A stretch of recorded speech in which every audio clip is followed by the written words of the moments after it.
Hello and welcome everybody to Around the Battleground. My name is LHS and I am your host as always.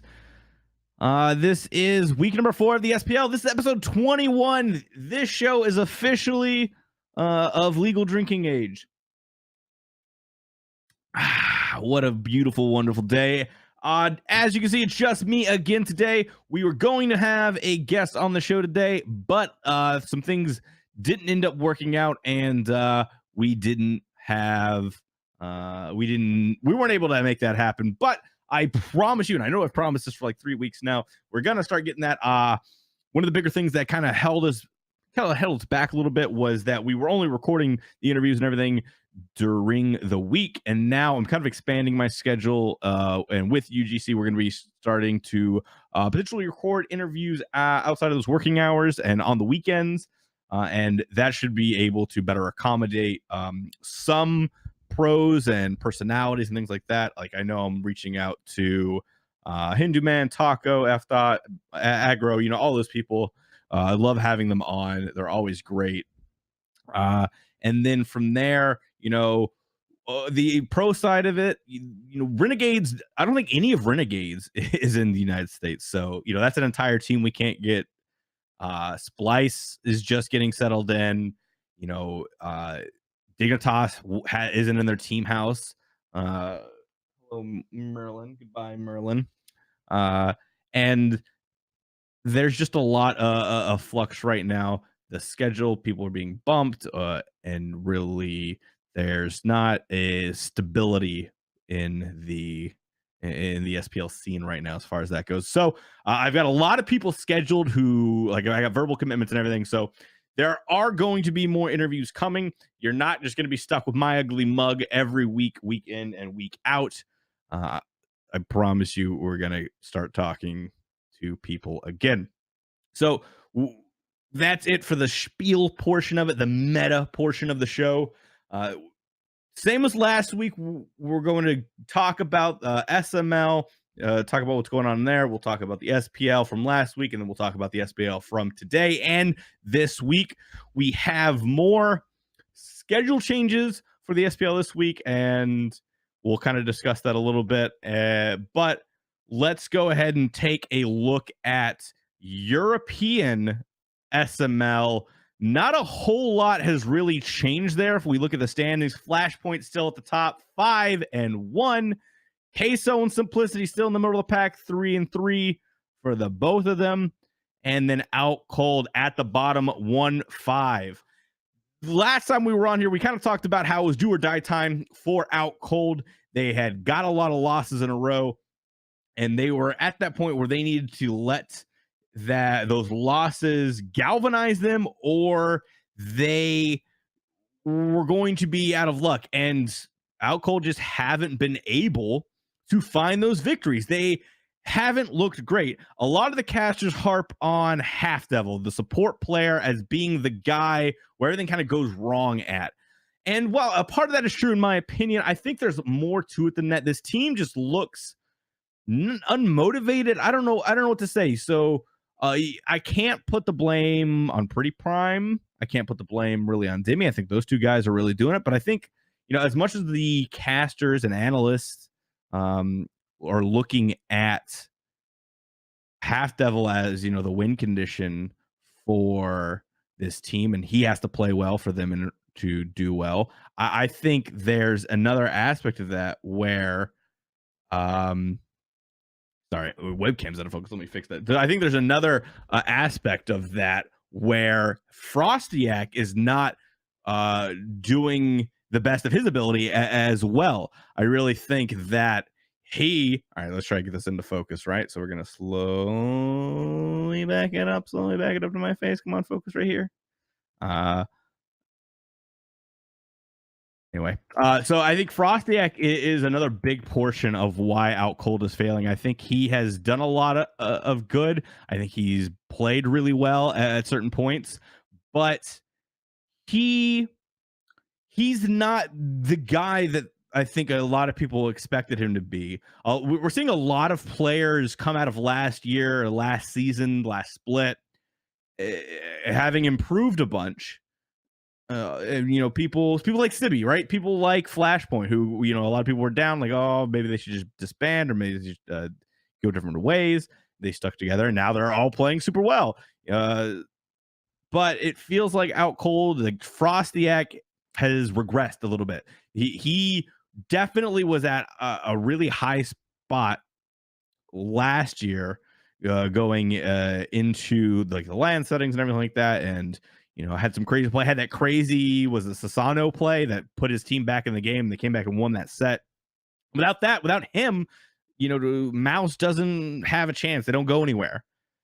But I think that was the height of what we've seen of Frostig, and I think he's really underperformed would be a generous word to say, I think. And I think a lot of people have just chosen Half Devil as the lightning rod of hate. But I really think I think Spudio, I think Half Devil and Frostiak haven't looked particularly strong, and I think Demi and Pretty Prime haven't looked exactly up to snuff either. I think there's a problem with this team, and whether it's motivation, whether it's synergy, there's something that needs to change. And you look at this roster, and who do you change, right? So, are you going to change out the jungle? All right, cool. That's great and all.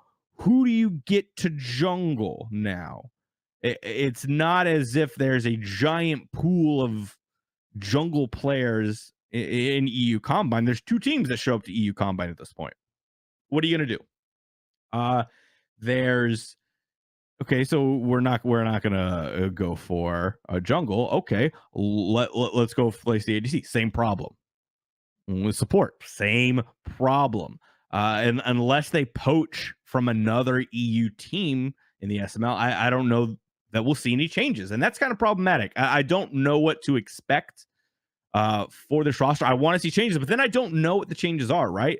Especially in EU. EU at the lower levels, I've never been the same. I've never been as informed as other regions. So, like in NA, I could probably tell you some guys that could step in and replace as an ADC or a support or anything like that. But I can't really do the same for EU. And I think that's going to be problematic in the long term.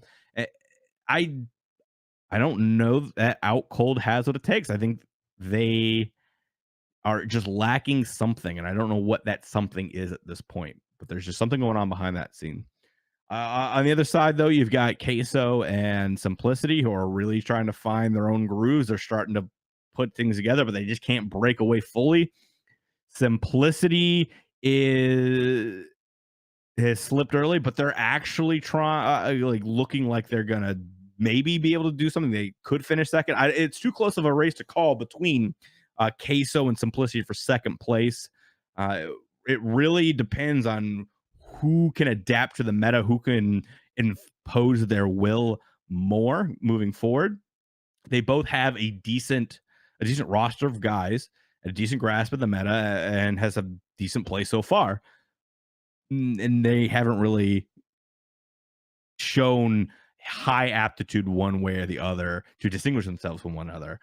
Queso has Alpha Jackal as their coach, and I think that's gonna, if I'm being honest, I think that's gonna be the biggest difference maker at the end of the day. I think Queso is willing to try some weird stuff. They're really willing to let Alpha Jackal run the show, and Alpha Jackal is really willing to experiment and try to figure out what works best for them, and I really like that.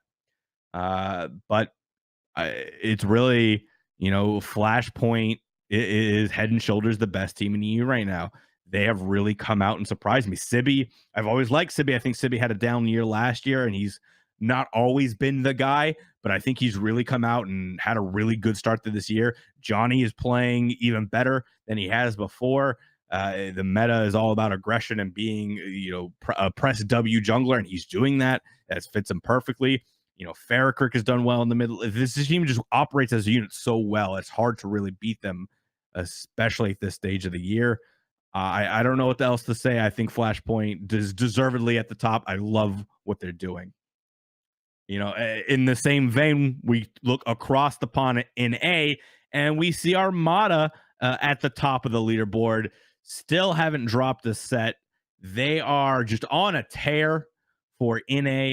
The Basket and the boys just really don't look like anybody else in the SML there can really touch them. I'm really looking forward to seeing potential Armada versus Flashpoint. You've got Armada, you've got Cryptic, you've got Sanguine, and then you've got at the bottom uh, SSG Gold. And we've talked to death about SSG Gold, but I don't think there's really anything to really talk about it. Armada kind of trolled around a little bit and allowed SSG Gold to get their another win, and that's where I have a lot of questions now because there's different readings and verbiage of the rules and what it could mean moving forward. So the way that SML works is you have to win 2 games or at least 2 games or more than 2 games. I'm not entirely sure. So SSG Gold is either safe from relegation or 1 game away from being safe from relegation. And it's really hard to know which. I've talked to a few people and there's conflicting opinions on what it means. And I really do hope that they have to win a 3rd game because I think you've got so much talent in the CC really battling it out for that spot. And I want to see, Solar Troll's team get that spot where they can really improve and play against this level of competition. And I think they could really do some damage. But, Solar Troll's team lost this last week to Kirmi. There's a lot of competition at that lower level. And I want to see them get a chance to really flourish. It's a weird scenario. I've talked about it today, so I'm not really going to talk about it anymore. In a SML is the same thing. Everybody shits on SSG Gold at the bottom. Then you've got Sanguine, Cryptic, and then at the top, Armada still there. There's nothing really new and exciting to talk about there. We'll move on to last week's SPL.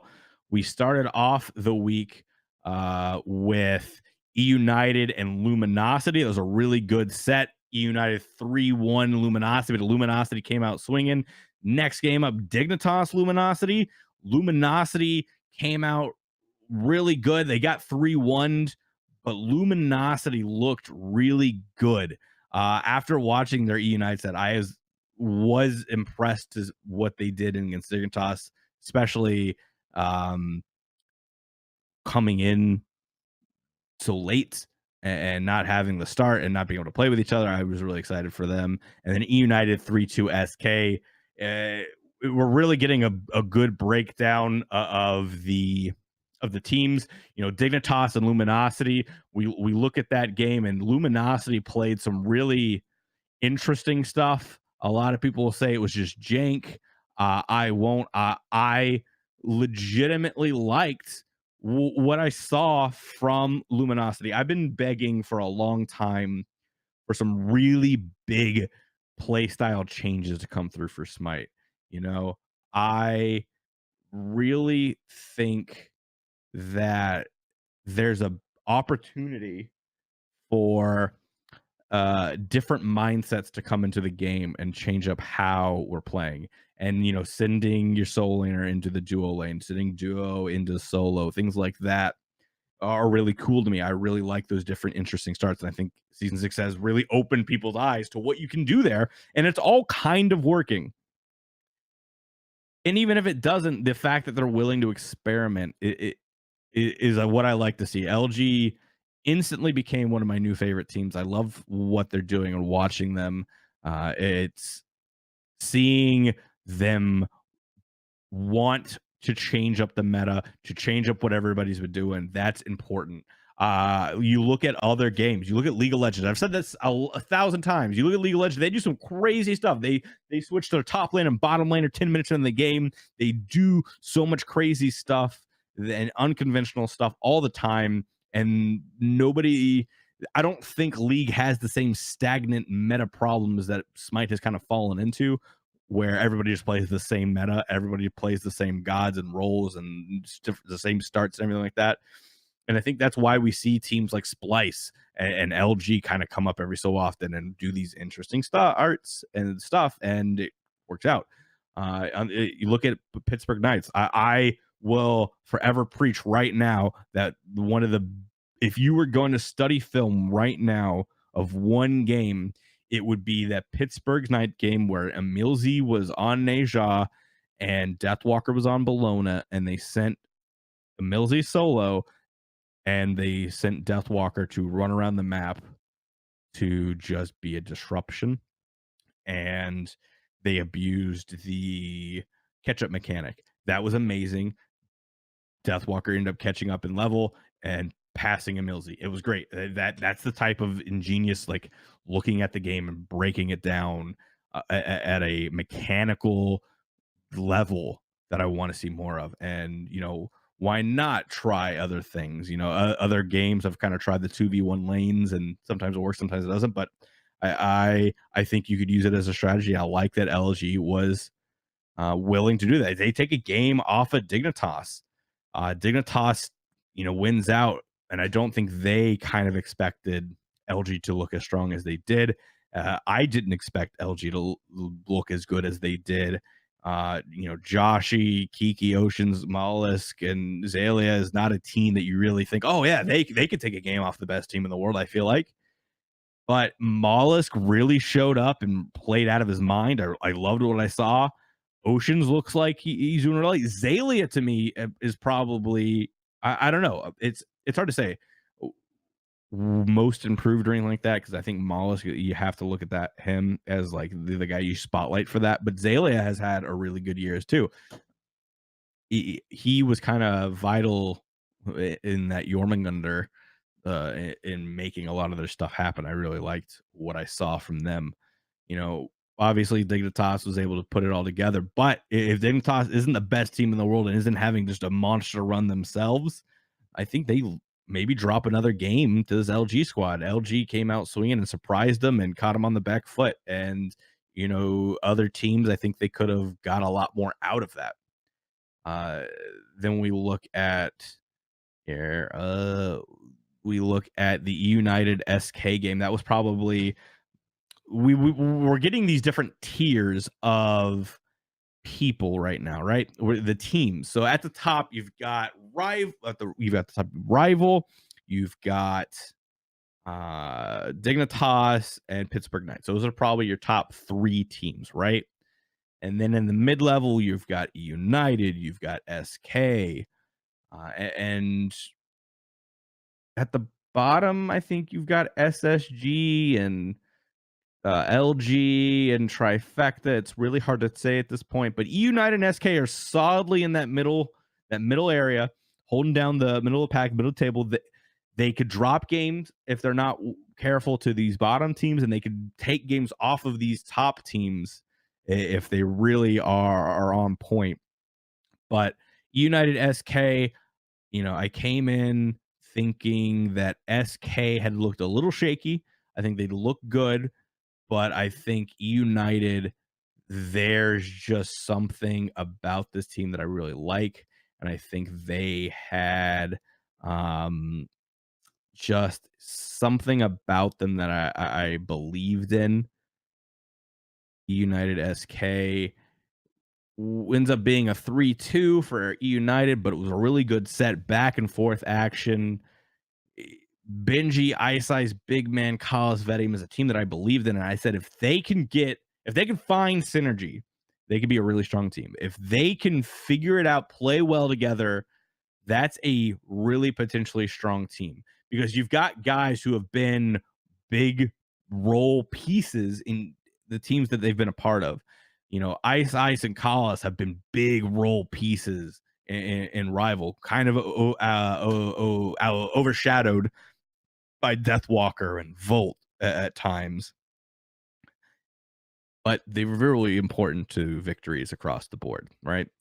And you've got Benji, arguably one of the biggest pieces from United's, run at the World Championship when they won it, and then Vedium has just always been a quiet force in the ADC role. I think he's had up and down years, but I think overall he's a really good ADC, really smart, and really wants to improve.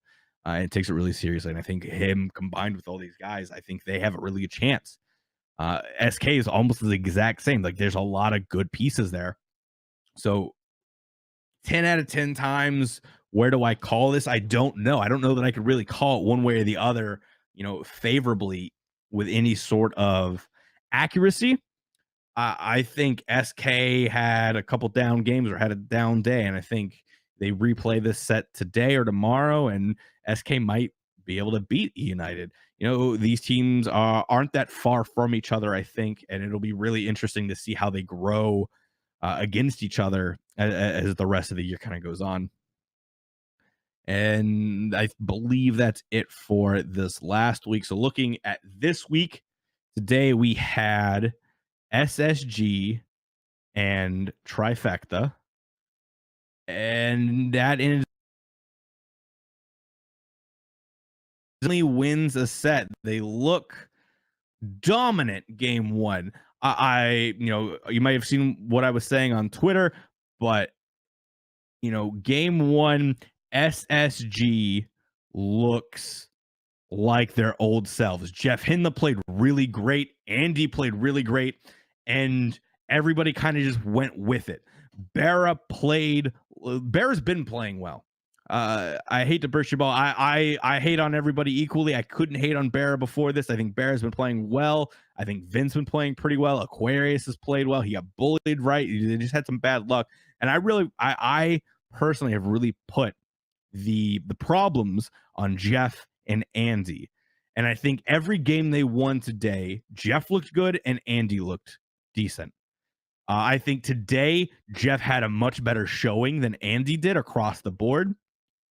And he was really key to their victories. Every game that he didn't play well, they lost. And Trifecta, I think, came out and showed people that we probably underestimated them. Weak in the meme, Blasbra mid. What are you talking about? Ducky on that SK team that was all shitty last year. What are you talking about? They can't be anything. Ducky played really well against Aquarius today. He held his lane. He was impactful the entire game. I think he has really risen to the occasion. I think he's played very well. This is the Ducky that I want to see. This is the Ducky that the pros behind the scenes talk about. Ducky did really well today, and I want to see this continue on.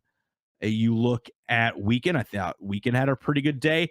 Weekend's biggest thing today, and they might win the set today if he hits like 2 more rat ults. If he just hits 2 more rat ults the entire day, I think Trifecta win the set. And that's really hard to just put down on one person, but I think it's the absolute truth that he single-handedly could have steered the sets to his team. And that's really rough. And I'm sure that their new coach, Mr. Kissier, I don't know how to pronounce his name, but their new coach will point that out. They should point that out to Kurt, because he absolutely is a big reason they lost. He's a big reason they were in it and were winning, but he definitely has blame to be put on his shoulders. You look at Lasbra. Lasbra had some great positioning, some great plays during the set. I really liked what I saw. He looked a lot better, a lot more comfortable in the role than he did the last time out, which is a good thing. Then you look at the ADC and the support, Wowie and Ionic. I don't know what to think. I think Wowie and Ionic still have a lot of learning to do with each other. I think the synergy as a whole needs to improve, but I liked what I saw overall. I think Ionic took a little too much damage during certain fights and was stepping into damage when he didn't have to. And then Wowie kind of just Wowie seemed a little bit slow at times in his reactions and the way that he processed the game and things happening around him. And it wasn't every play, and it wasn't the entire set, but there were definitely times where I was like, "Wowie, wake up! It looks like you're asleep." I mean, you're playing like ADC Woman out there. What are you doing? But overall, I liked what I saw from Trifecta. They're better than we thought. and I think that they have some potential to really grow together as a team. They might have a shot to grow up into that mid table, and they could theoretically grow up to maybe take some games at the top if they really grow. If they really maximize their potential, that's who knows where they could go, right?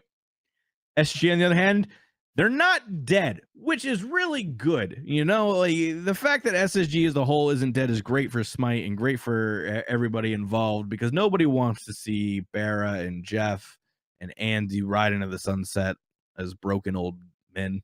You know, they are fan favorites for a reason. Everybody wants to see them. I've been really critical about Jeff Hindla so far, and today he played nuts. He played the Sylvanas like I've haven't seen him play in a long time. I think this is the best I've seen him on a Sylvanas since season 3 Worlds. That during that run, I'm sorry, but he's hasn't been himself this last year or so, and the way that he played today makes me hopeful. I don't know what kind of changed behind the scenes. If they got whatever they're, if they have a coach, I don't know if Coach Plasma's still around or whatever, but they did some work and Jeff, listen, Jeff has improved. I don't know if he's just in it now. He's like, okay, we can take the kids' gloves off. It's time to really play now. But whatever it was, he did well. Vin played really well today. I think he had some great plays on the Merlin. Uh, Not as impactful as he could have been in other times, and it's hard to say how much of that was Merlin being broken and overpowered and gross, and some of the members of Trifecta kind of being where they shouldn't, and him being able to catch them out. I don't know, but Vin looked good. Vin looked good.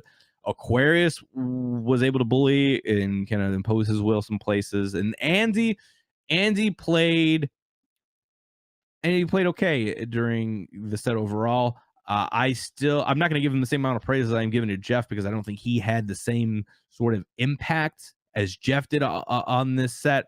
I think if I look at a set MVP, it's 100% in my opinion Jeff Hindla. They win the game off of his back, and I think that's going to be the point moving forward. Right? Is if Jeff has a good game, SSG might win, and that's a really good thing to say. Barra's been playing well. You can't put it on him. The really two focal points for me that have been costing SSG games are Andy and Jeff. And now it looks like they might have sorted that out, but they did play against Trifecta, which everybody's putting in as that lower competition. So we'll have to see how much they were just getting away with because it was Trifecta, and how much they've actually changed as a team. It's hard to say. I think Trifecta kind of through the game. Like I said, Weekend definitely lost the game with a couple of those ults, a few of those ults. He missed a lot of those rat ults, or just something went wrong there, and it's rough to watch. And I would love to be a fly on the wall during their VOD review of this set. So we get the SSG, the SSG Trifecta 5-game set looks really good. And then our next game up was the SKLG. I had really high hopes for this after watching LG take a game off a dig, but SK come in and just absolutely steamroll Luminosity. 3-0 for the boys of SK, and they look like a very different beast today. Every time I see this SK squad come out, they get better and better. We saw Paul kind of struggle in their opening games, and it was okay because Zapman came out and carried. You had Belair come out and do his thing and start doing some heavy lifting, and Sam was doing some heavy lifting. Today, you had Zapman doing one-handed push-ups, carrying Zapman. You had Paul doing his thing, blowing people up. I think he went 11-0, 15-0 one game, 15-1 maybe. I don't know. It was crazy. It was nutty. All on top of Neil having insane plays, making sure that he stays alive, the enemy stays dead, running around, making sure his team gets the kill. It was crazy. This team, when firing on all cylinders, is just scary. And if I'm a top team, I don't want to have to play SK because they're gritty. They can absolutely take games off of anybody. SK is looking like my dark horse team. I don't want to put them in the top because I think there's still a lot of stuff for them to work out. But if they really put it all together, they could 100% make an upset run for the title this year. I think they are scary good, and they just have a lot going for them. I love seeing on the other side LG. This is more the LG that I kind of anticipated seeing. They had a really great week one. Oh, well, not week one, but the really first good set of games, and then they kind of really cooled off today and wasn't able to kind of recapture that lightning in a bottle. I think it's still too early between these two very different uh, set of games. I don't know where to put LG. Uh, I definitely put them under SK, but do I put them down at the very bottom? I don't know.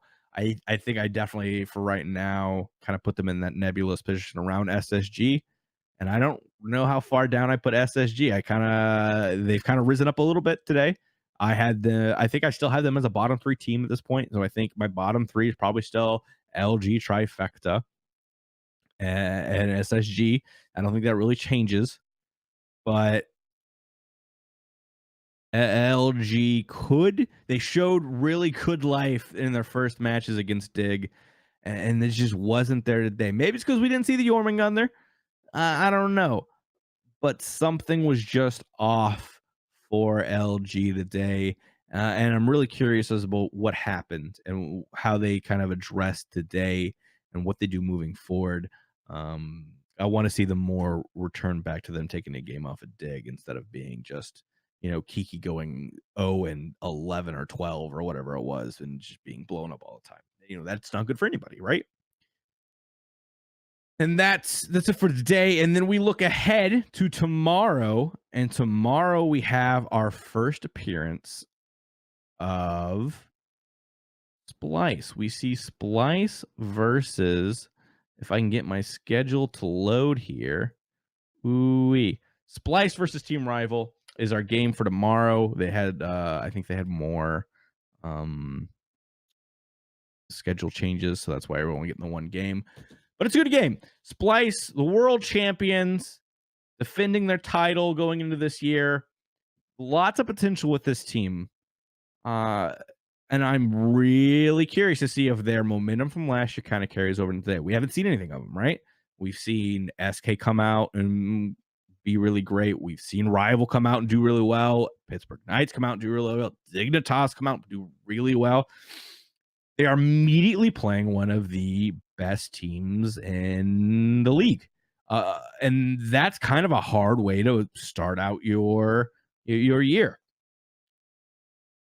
It's hard for me to say because I think right now, if I had to like gun to my head, what would I say my power rankings are? I think it's Dig, Rival, Pittsburgh Knights, SK. Those are my top four. So Splice, I would imagine, come in here and enter into that territory. They're going to be one of the team in there, and they could come in and 3-0 Rival, and it'd be insane. And you'd be like, "Yep, Splice is still legit. Splice still has it." I expect Splice to not have the same explosiveness from last season. I don't know, but it's hard to say. They're nebulous for me. They're ethereal. I don't know where to put them. I don't know how to place them. Team Rivals look so good. They beat Pittsburgh Knights. They took Dignitas to the limit and weren't able to beat them, but had a really great showing against them. Rival's a really good team. I'll take the devil I know versus the devil I don't, right? And I'll say Rival wins this set 3-2, and that's just because Splice is getting back in the swing of things, right? If they come out rusty at all, I give the set to Rival. But if they don't come out rusty, they haven't missed a step. I think this goes to Splice as a 3-2 or a 3-1 even. I don't know.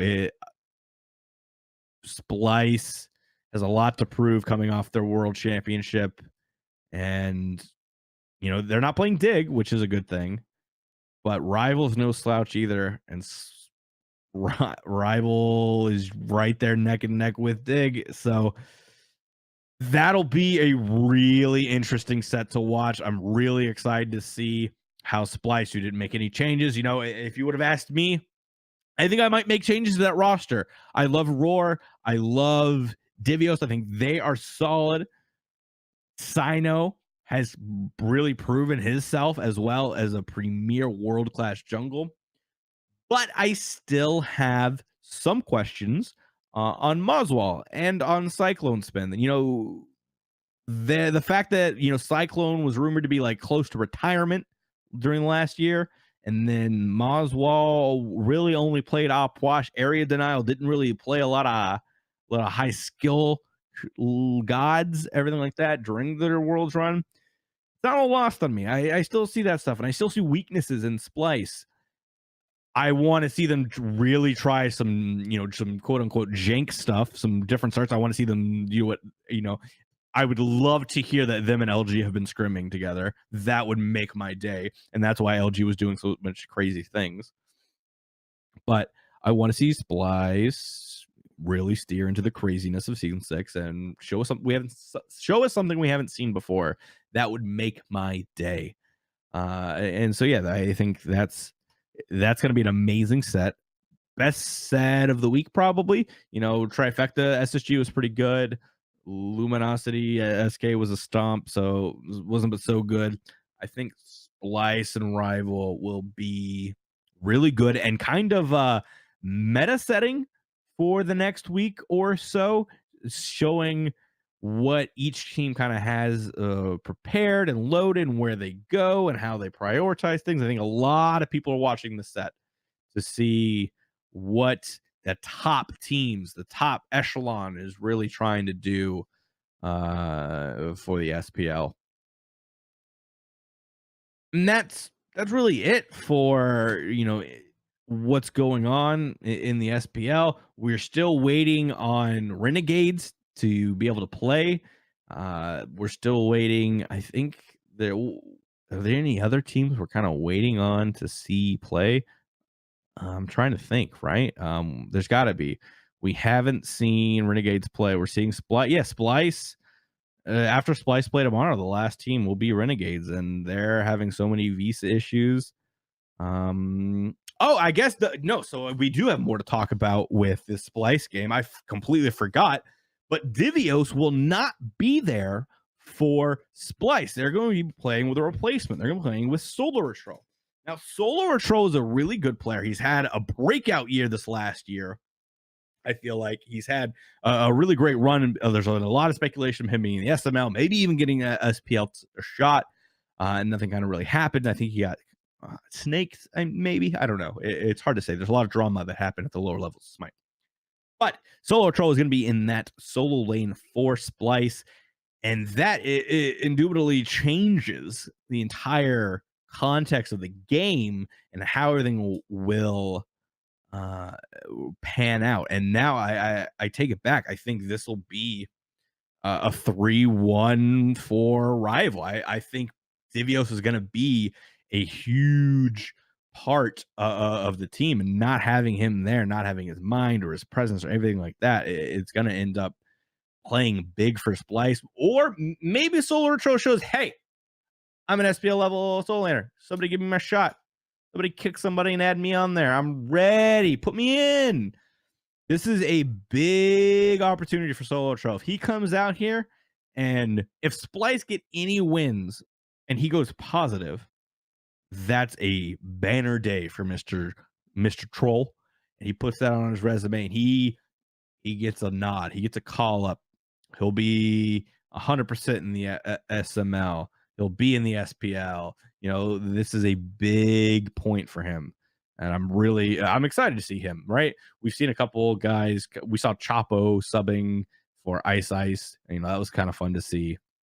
And now we're going to see Solo in that solo role for Splice. And it'll be really interesting. It's not the way you want to see Splice start out the year. But if they lose, right, this gives them kind of the excuse and the mindset like, hey, we're not playing at full rosters, full strength.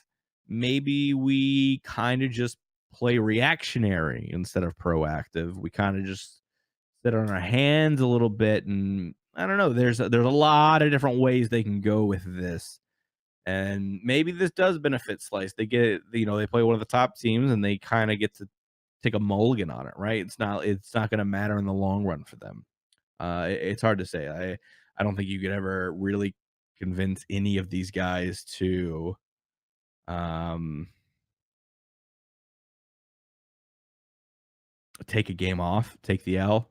But I think maybe they're like, okay, maybe we'll troll a little bit, or we'll stretch what we're trying to do, or we'll play just traditional. It's hard to say what these players will do, and I'm excited to see solo or troll against Fino K. I think Fino K is going to crush the man, but I would be happy to be proved wrong. And that is the final word for the SPL. There's nothing really else to talk about. Dignitas's three matches, 3 wins. United's 2 matches, 2 wins. So obviously they're at the top. Then you've got trifecta, 2 matches, 2 losses, and Space Station's got the 3 matches with 1 wins and 2 losses. So I don't know. It's hard to say for any concrete stuff, right?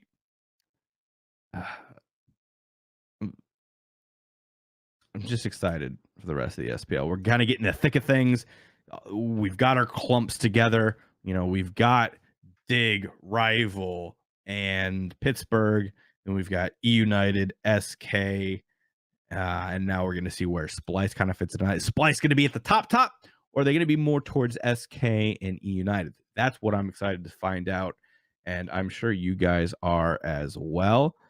I don't know. That's really all I got to say. It was a slow week. We're still waiting on all the games to be kind of played every week. They're making so many changes to the schedule on the fly.